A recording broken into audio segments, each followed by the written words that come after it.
B2 visitor visa for your Valentine.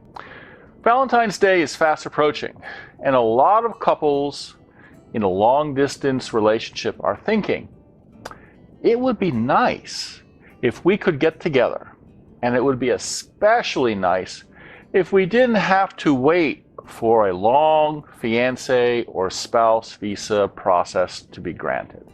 Instead, why don't we apply for a visitor visa and be together right away?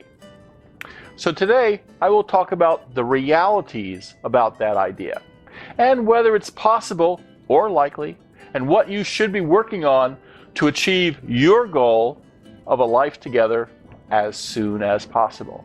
I am Fred Wall, the VisaCoach, and I help you get through a confusing and frustrating immigration process so you can have a happy life together in the USA with your foreign partner. And please watch this video to the end, because towards the end of this video, I will explain what the biggest danger of applying for a visitor visa for your partner is, and, well, how to avoid shooting yourself in the foot. So now let's talk about B2 visitor visa to bring your partner to the USA to spend Valentine's Day together. Around this time of year, I get plenty of phone calls from guys and gals who would like to bring their foreign romantic partners home to the USA for a visit and to celebrate Valentine's Day together. Sorry, so let's just cut to the chase.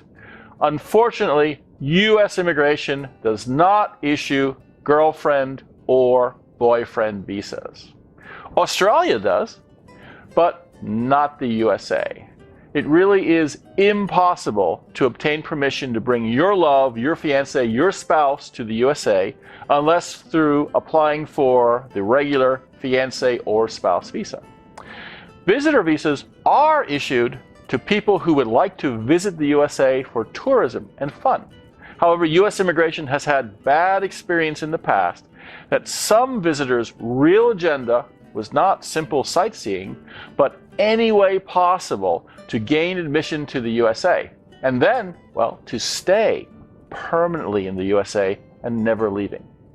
Now, because of this experience with prior abuse, U.S. consular officers are always on the lookout to identify any visitor visa applicants that might have any possibility to overstay.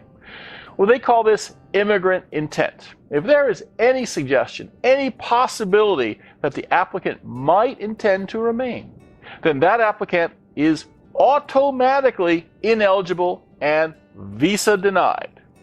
Now, near the top of the list of those with immigrant intent, who are thus ineligible, are girlfriends, boyfriends, fiancés, spouses, because they are likely to want to remain in the USA with their American partners.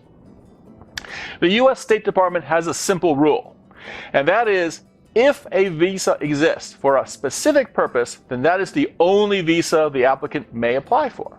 So for a foreign applicant to spend time in the USA with his or her American love, fiancé, spouse, future partner, well, then the K-1 fiancé visa, or if married, the spouse visa, are the only visas the applicant is actually eligible for, and the only one he or she is likely to get.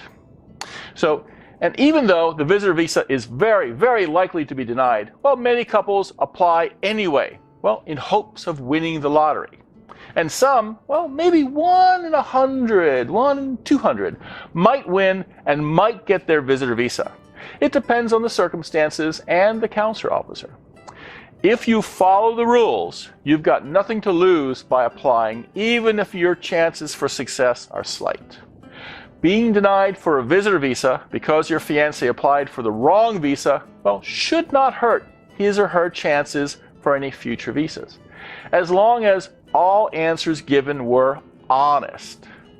Actually, being denied once this way should not be an issue, but repetitive attempts and fails will cause problems.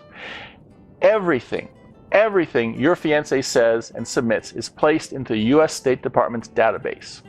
It is placed permanently into his or her immigration record and will be visible during any interview held with any U.S. immigration official anywhere, anytime. So your fiancé must be very careful to always tell the truth. If ever caught making fraudulent statements to a consular officer, that may result in being banned from getting any visa to the USA forever. Now, where the temptation to lie is greatest is when asked, "What is the purpose of your trip?" Or, "Who do you know in the USA?" Or, "Who's paying for your trip?" When dealing with immigration, always tell the truth. You don't have to volunteer information, but always provide honest answers. If the answer truly is, "I'm traveling to visit my," well,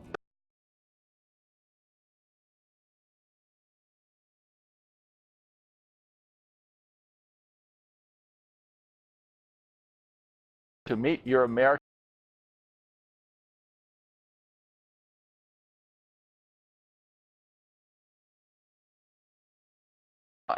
eventually your love will apply for a fiancé or spouse visa. At that time, the consular officer will know all that has occurred earlier.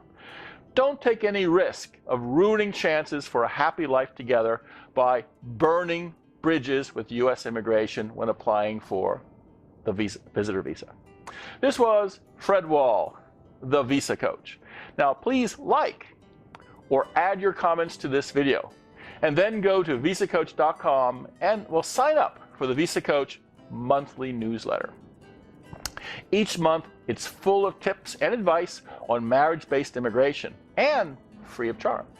And when you sign up, you get 2 free ebooks that I have written: 120 K1 visa interview practice questions, and 5 things you must know before starting on your visa. Now, finally, when you are ready to get started, call for your complimentary case evaluation and speak with me directly. If you are considering hiring VisaCoach to personally guide you through your immigration adventure, join him for a complimentary case evaluation. He listens to you to learn the red flags and strengths of your case, your eligibility and goals. He suggests which visa is right for you, the best strategy to get it, and how soon your partner can join you. To learn more about VisaCoach's services and how he can help you, book your free case evaluation today.